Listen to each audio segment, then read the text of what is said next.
Welcome student, welcome to my channel start study. आज हम chemical reaction and equation का second part पढ़ने वाले हैं। ठीक है, पहले वाले में हमने केमिकल रिएक्शन के बारे में पढ़ा था। आज हम केमिकल इक्वेशन के बारे में पढ़ेंगे, उसके टाइप के बारे में पढ़ेंगे। ठीक है, इसमें सिर्फ हम केमिकल इक्वेशंस को ही पढ़ेंगे और उसके टाइप को पढ़ेंगे। ठीक है, तो सबसे पहले हम जो इसमें पढ़ने वाले हैं वो है law of conservation of mass. Mass can neither be created nor be destroy. ये तो हो गई इसकी डेफिनेशन। ठीक है, पर आप इसको पूरा कैसे बोलते हो? मास can neither be created nor be destroy but it's changes it form. वो अपनी फॉर्म चेंज करता है। ठीक है, तो इसमें क्या है, जो आप रिएक्शन बना रहे हो ना, तो उसका टोटल मास, रिएक्टेंट का टोटल मास इक्वल होगा हमेशा प्रोडक्ट के टोटल मास के। ठीक है, क्योंकि जितने भी रिएक्टेंट हम ले रहे हैं ना किसी भी इक्वेशन में, ठीक है, आप उनका टोटल मास करोगे और वो किसके इक्वल आएगा? जितने भी प्रोडक्ट उस रिएक्शन में बन रहे हैं उनके टोटल मास के। ये तो है law of conservation of mass. पर आगे भी इसमें एक और चीज़ है कि जब भी आप रिएक्टेंट रिएक्ट करा रहे हो ना, कुछ नया प्रोडक्ट बना रहे हो, तो दोनों रिएक्टेंट हो या फिर प्रोडक्ट हो, दोनों के जो एटम है वो सेम होने चाहिए।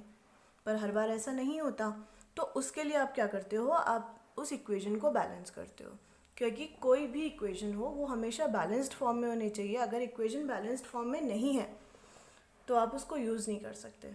ठीक है, तो जब भी आप इक्वेशन बैलेंस कर रहे हो तो आपको पता होना चाहिए कि आप उसको बैलेंस क्यों कर रहे हो, ताकि वो law of conservation of mass follow कर सके।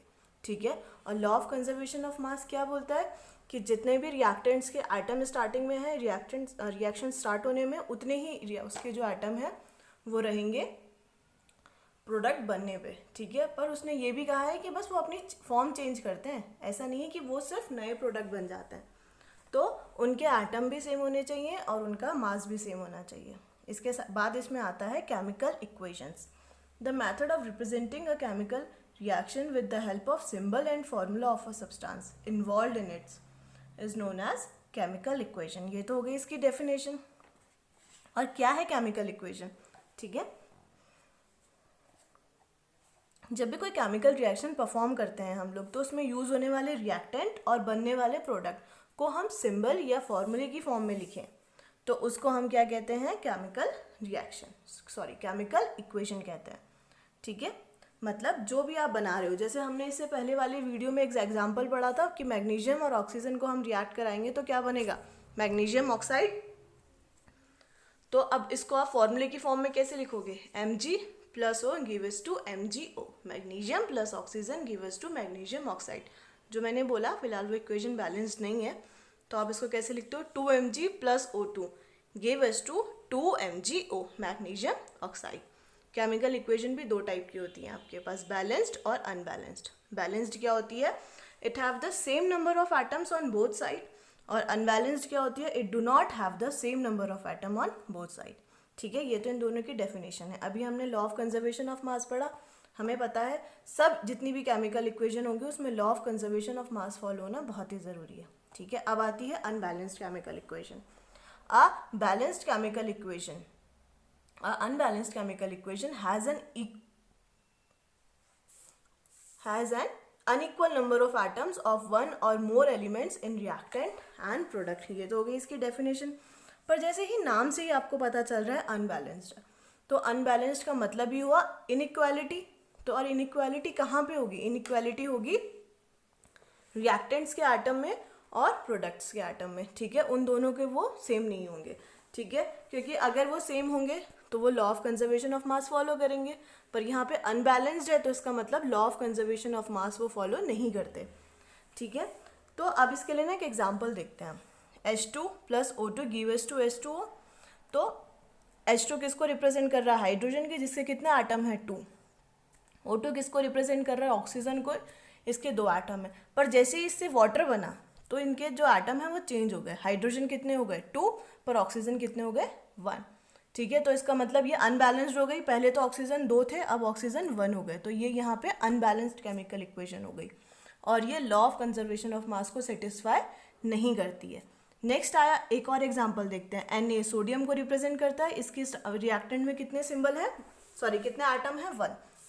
ऑक्सीजन O2 रिप्रेजेंट कर रहा है, कितने हैं? 2। उसके बाद क्या बना? सोडियम ऑक्साइड, सोडियम के 2, पर यहाँ पे ऑक्सीजन के कितने हो गए? 1 हो गए। ठीक है, तो पहले सोडियम कितना था? 1, बाद में कितना हो गया 2, तो चेंज हो गए, तो ये क्या हो गई, अनबैलेंस्ड हो गई। मैं दोबारा रिपीट कर रही हूँ, अनबैलेंस्ड केमिकल इक्वेशन कभी भी law of conservation of mass को फॉलो नहीं करती है, वो उसको वायलेट करती है, ठीक है। तो ऐसा भी नहीं है कि जितने भी आप एटम्स ले रहे हो, ठीक है, रिएक्टेंट के, वो प्रोडक्ट में सभी चेंज हो जाएंगे। आप रिएक्टेंट्स कितने भी ले सकते हो, पर किसी एक का भी एटम अगर चेंज हो रहा है प्रोडक्ट बनते हुए, ठीक है, तो वहाँ पे जो इक्वेशन हो जाएगी वो अनबैलेंस्ड होगी। ऐसा नहीं कि आपने 4 सब्सटेंसेस लिए रिएक्टेंट में और चारों से जो प्रोडक्ट बन रहा है उन सबके ही एटम्स अलग होने चाहिए। किसी एक का भी एटम अलग है तो आपका वो बन जाएगा अनबैलेंस्ड केमिकल इक्वेशन, ठीक है। और अनबैलेंस्ड केमिकल इक्वेशन को आप कहीं पे भी यूज़ नहीं कर सकते हो, ठीक है।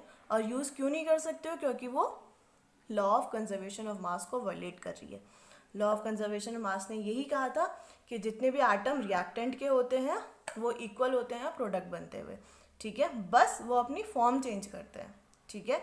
जैसे यहाँ पे सोडियम ऑक्साइड बन गया, पर उसके एटम तो सेम होने चाहिए थे, 1 थे 2 हो गए।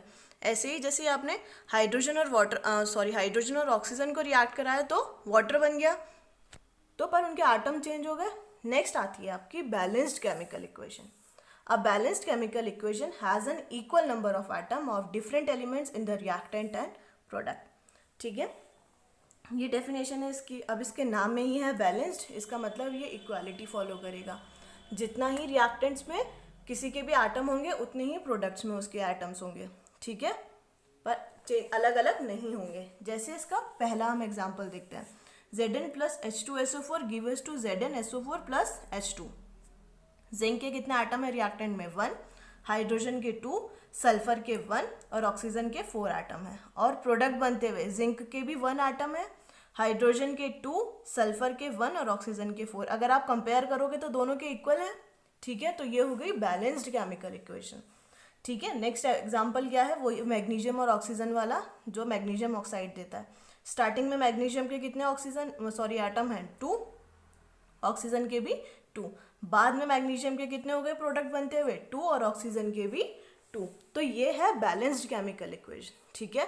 और बैलेंस्ड केमिकल इक्वेशन हमेशा ही आपका law of conservation of mass follow करती है, ठीक है, क्योंकि रिएक्टेंट्स के जितने एटम हैं उतने ही आपके प्रोडक्ट के एटम हैं, वो दोनों चेंज नहीं हो रहे हैं।